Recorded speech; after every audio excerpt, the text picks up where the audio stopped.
तो बच्चों question number 7 आ गया है, ठीक है। क्वेश्चन नंबर 7 एनसीईआरटी चैप्टर 2 का। एक एक क्वेश्चन की वीडियो आपके पास आ रही है, आराम से बैठ के एक एक क्वेश्चन का एक्सप्लेनेशन तसल्ली से बैठ के सीखिए और करिए। क्वेश्चन है हमारा, three capacitors of capacitance 2 picofarad, 3 picofarad and 4 picofarad are connected in parallel. सबसे पहले तो पैरेलल कॉम्बिनेशन बना लेते हैं। ये लीजिए हमारा पैरेलल कॉम्बिनेशन मान लेते हैं। ये फर्स्ट कैपेसिटर, ये सेकंड कैपेसिटर और ये आ गया हमारा थर्ड कैपेसिटर।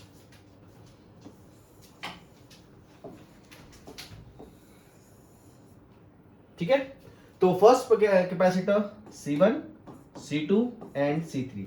ध्यान रहे कॉम्बिनेशन पैरेलल है, ये चीज आपको याद रखनी है। पैरेलल कॉम्बिनेशन में पोटेंशियल सेम होता है, ठीक है, और सीरीज कॉम्बिनेशन में पोटेंशियल डिफरेंट होता है, चार्ज सेम होता है। ये दो चीजें आपको याद रखनी पड़ेगी। सबसे पहले निकालना है total capacitance of the combination. Total capacitance मतलब इक्विवेलेंट कैपेसिटेंस निकालना है इसका। भाई पैरेलल कॉम्बिनेशन है, फॉर्मूला रख देते हैं। फॉर्मूला क्या आएगा, Cp is equal to, Cp मतलब equivalent capacitance of parallel combination. तो C1 plus C2 plus C3, इससे आसान चीज क्या होगी, ये तो सिंपल है, या बच्चा बच्चा जानता है। तो यहां से C1 निकाल लेते हैं। C1 हो गया 2 प्लस C2 हो गया हमारे पास 3 प्लस C3 हो गया 4, ठीक है। तो 3 2 5 4 9, सो 9 पिको फैराडे आ गया हमारा इक्विवेलेंट कैपेसिटेंस फर्स्ट पार्ट तो कोई दिक्कत नहीं। अब मेन था हमारा सेकंड पार्ट निकालना है, जो हमें determine the charge on each capacitor if the combination is connected to 100 volt supply.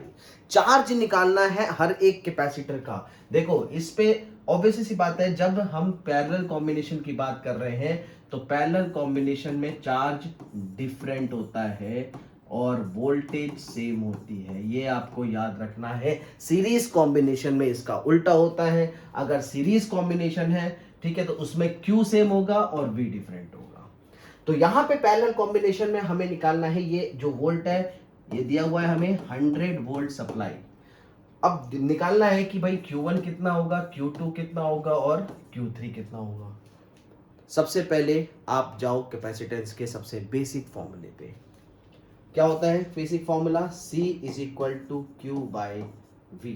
यहां से Q का फॉर्मूला निकल जाएगा CV। इस फॉर्मूले को यूज करेंगे, इस फॉर्मूले को यूज करके हम Q1 भी निकाल सकते हैं, Q2 भी निकाल सकते हैं, Q3 भी निकाल सकते हैं। देखो कैसे निकालेंगे, इसको यूज करते हैं।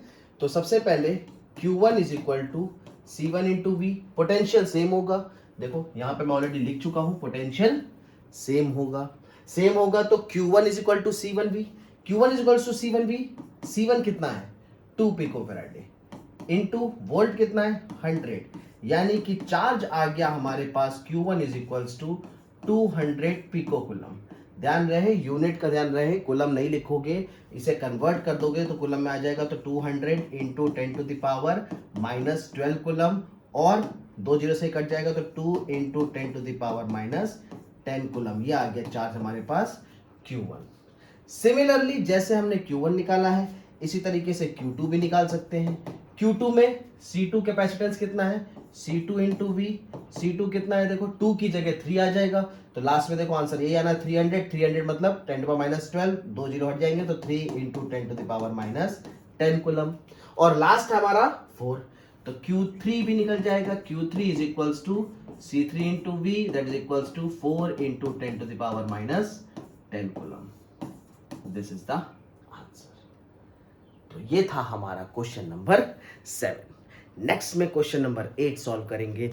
जैसे ही हमारा एक्सरसाइज कंप्लीट हो जाएगा, बेसिक सारे लेक्चर्स खत्म हो जाएंगे, फिर हम जाएंगे कंपटीशन सेक्शन में और वहां पे करेंगे जेई और नीट के क्वेश्चंस की तैयारी, जो कि इस चैप्टर से रिलेटेड है, चैप्टर 1 और 2, या फिर हम कह सकते हैं यूनिट 1 से रिलेटेड है। तो अभी तक अगर आपने चैनल को सब्सक्राइब नहीं करा है तो मेक श्योर टू सब्सक्राइब, क्योंकि बहुत सारी वीडियो आने वाली है, बहुत मजा आएगा। पूरी फिजिक्स बेसिक से लेके एडवांस तक की हम यहाँ पे तैयारी करेंगे। Thank you.